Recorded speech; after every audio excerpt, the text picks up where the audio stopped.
Good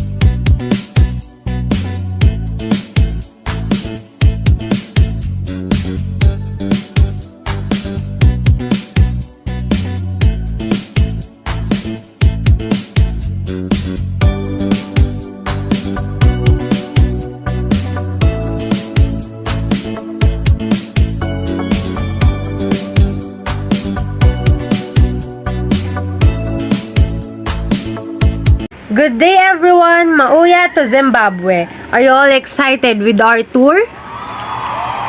Yes. I'm Anna, your tour guide for today, and it's my pleasure to be of service to you all. So now, come with me and let's travel around Africa. Our first stop, the Republic of Zimbabwe. It was once known as the Jewel of Africa for its great prosperity. The name Zimbabwe stems from a Shona term for Great Zimbabwe, a medieval city, Damas Vingo, in the country's southeast, whose remains are now a protected site. There are two different theories address the origin of the word Zimbabwe. First, many sources hold that Zimbabwe derives from Zimba, Ja, Mabwe, translated from the Karanga dialect of Shona, means houses of stones. The Zimba, plural of Imba, means house, and the Mabwe, plural of Bwe, means stones. While on the other hand, archaeologist Peter Garlick claims that Zimbabwe represents a contracted form of Zimba-we, which means venerated houses in the Zezuru dialect of Shona, and usually references chiefs, houses, or graves. So yun, ang dami palang meaning ng Zimbabwe. Pwede siyang the houses of stones, and according to Peter Garlick, venerated houses. So next is, Zimbabwe was one of the last few African states to attain independence from British colonial rule in 1980. So isa ang Zimbabwe sa pinakalas na nakakamit ng independence mula sa British colonial rule. And they celebrate independence on April 18 every year when they gained their independence. So, Zimbabwe was formerly known as the Southern Rhodesia noong 1898, and naging Rhodesia naman siya noong 1965, and Zimbabwe Rhodesia noong 1979. And during the election of February 1980, Robert Mugabe and the ZANU party secured a landslide victory. So, Prince Charles, as the representative of Britain, formally granted independence to the new nation of Zimbabwe at a ceremony in Harare in April 1980. So, dahil nga sa landslide victory ni former President Robert Mugabe and nung ZANU party na nag-grant yung hiling nila kay Prince Charles na bigyan na ng independence yung Zimbabwe, at naganap yun noong April 1980. So, the name Zimbabwe was officially adopted concurrently with the Britain's grant of independence in April 1980. Prior to that point, the country had been called Southern Rhodesia from 1898 to 1964, Rhodesia from 1964 to 1979, and Zimbabwe Rhodesia between June and December 1979. So, ang daming naging name ng Zimbabwe bago pa siya nag-come up sa official name niya na Zimbabwe when the Britain grant the independence on April 1980. So now let's discover the national flag of Zimbabwe. So as you can see here, the yellow and gold represents the country's mineral wealth. The red represents the bloodshed during the War of the Liberation, and the black in the middle represents the black majority, or represents the black American majority in Zimbabwe. The white triangle represents peace, and the bird in the middle, or the Zimbabwe bird, represents the national emblem.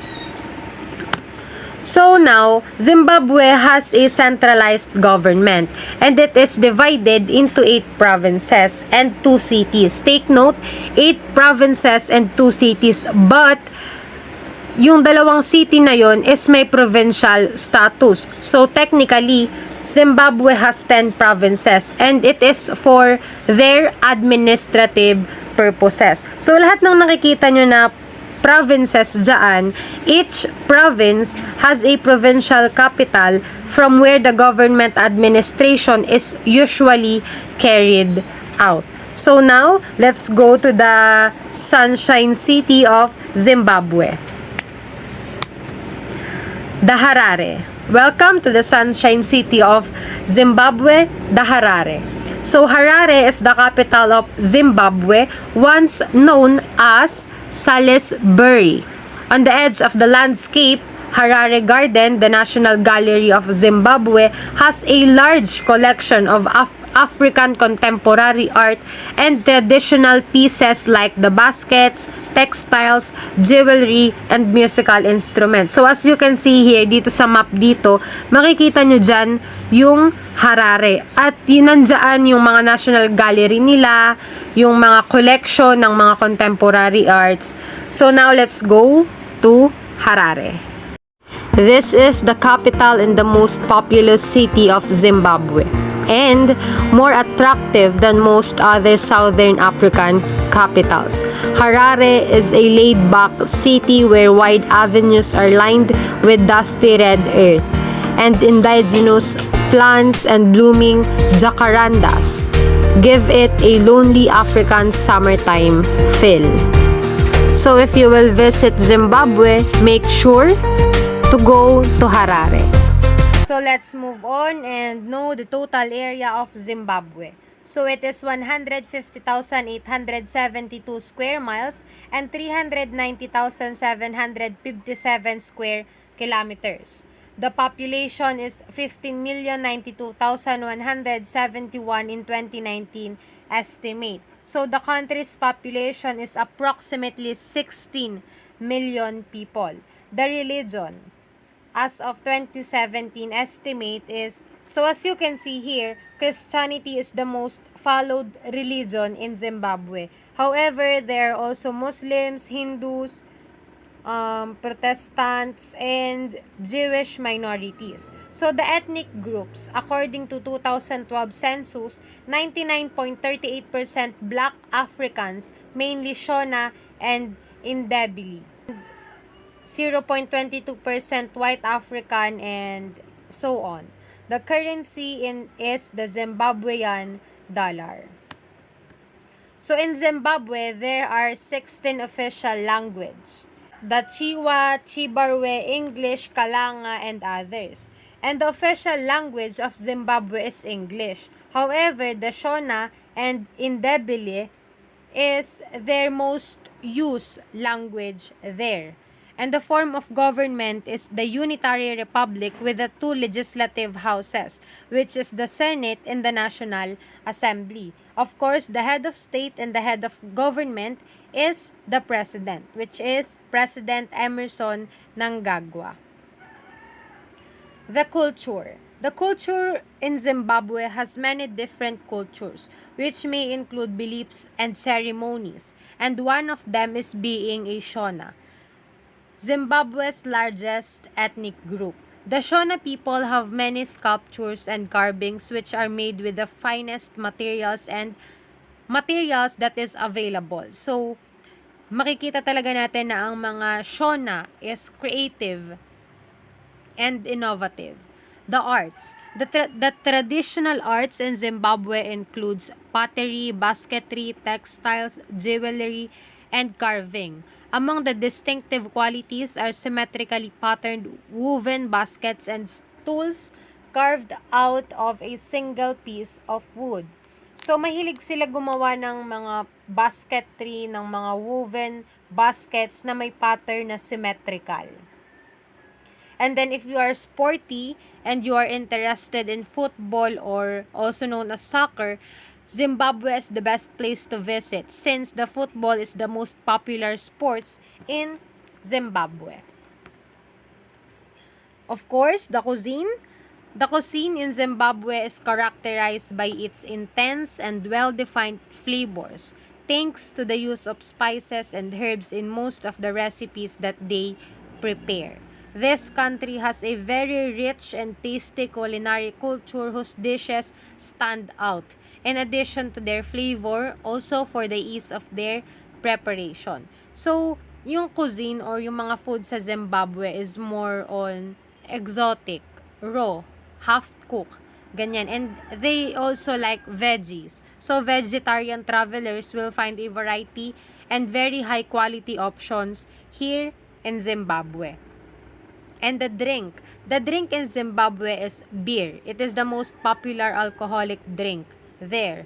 And the wawa, the so-called wawa, is a traditional maize beer. However, the Zambezi is the Zimbabwe's national beer. And things to know in Zimbabwe, where when you dine in on the resto or fine dine in, tipping or yung pagbibigay ng tip is practice. Parang required sa Zimbabwe na magbibigay ka ng tip, and 10 to 15% is the standard tip. And also the drinking age is 18 years old. So now let's talk about the weather. In Zimbabwe, the summer months is from November through March. November through March are the hottest and the wettest. The annual rains arrive earlier and leave later in the northern part of the country, whereas the south is generally drier. The winter months is from June to September. See warm daytime temperatures and cool nights. The weather is generally dry during this time. So what is the best time to visit Zimbabwe? Generally, the best time to visit Zimbabwe is during the dry season, which is from April through October, when the weather is at the most pleasant. So, the biodiversity. The biodiversity in Zimbabwe contains 7 terrestrial ecoregions. So, when we say terrestrial ecoregions, it is a certain area or it is a certain part of a land which is different from the area na malapit sa kanya. It has a distinct climate, it has a different type of soil, water. For example, is the desert. Ganyan. And one of the example of that is the Kalahari Acacia Baikea woodlands and the others. So the geography. Most of the country is elevated, consisting of a central plateau, high veld, stretching from the southwest northwards with the altitudes between 1,000 and 1,600 meters. The country of Zimbabwe extreme east is mountainous. Ibig sabihin, mabundok. So this area is being known as the Eastern Highlands. The highlands are known for their natural environment with tourist destinations such as the Nyanga Troutbeck, the Chimanimani Vumba, and the Chirinda Forest at Mount Selinda. So now, let's go and explore the beauty of the tourist attractions in Zimbabwe. Zimbabwe is the home to assorted landforms, including one of the most spectacular waterfalls in Africa. Hindi naman yata kompleto ang bisita mo sa Zimbabwe kung hindi mo makikita ang magnificent Victoria Falls. Definitely the most renowned attraction in Zimbabwe. It is the world's largest curtain of falling water and known local as the Mosi au Tunya, or the smoke that thunders. It is twice as large as Niagara Falls and several times longer. The falls can be visited close up, but be prepared to get a little wet. While in Victoria Falls, take a delightful cruise on the Zambezi River to have an alternative view of the falls, especially at sunset. You can also take a helicopter ride if you want and if you have a budget in it. Over the falls, you can see the whole Victoria Falls if you take an helicopter ride. And of course, the Hwange National Park. It is the Zimbabwe's best known animal viewing kingdom on travel to Zimbabwe. A conservation area, it hosts 100 different animals, species, and over 400 species of birds. It also contains more than 3,000 elephants. A typical site would be the antelopes, zebras, and giraffes that roam the plains. Sa mga may hilig sa hayop dyan, sa mga animal lovers, you will surely enjoy the vibes on Zimbabwe. Thank you everyone, and I hope you enjoy our tour for today. And see you on our next flight, and let's go to Botswana.